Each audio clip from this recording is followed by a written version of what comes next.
Air freshener companies don't want you to know this, and trust me, they're hoping you never find out what I'm about to show you. You'll never waste money on expensive air fresheners again. Not only will your home smell incredible, but you'll also keep annoying mosquitoes out without any harmful chemicals. First, grab your old air freshener bottle, the one you've probably been tossing out after it's empty. We're going to make it way better than before.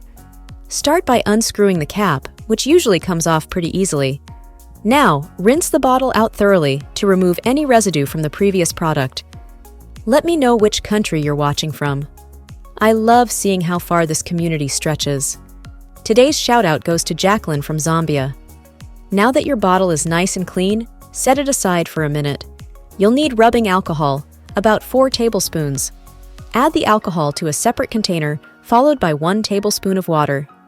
Next, grab some cloves. Did you know mosquitoes absolutely hate the smell of cloves? That's because they contain a compound called eugenol, which has powerful insect-repelling properties. Add about 10 cloves to the alcohol and water mixture. Now, it's time to give your homemade air freshener that luxurious scent. We're going to use fabric softener, 2 tablespoons. If you don't have fabric softener, baby oil or any scented oil will work just fine. This will give your home a long-lasting, pleasant aroma that's also perfect for keeping those mosquitoes at bay. Now, mix everything together until it's well combined. Once that's done, pour the mixture back into the air freshener bottle you cleaned earlier.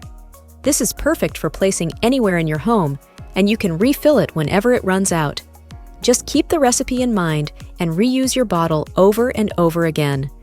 What you've just made is a homemade air freshener that doubles as an effective mosquito repellent.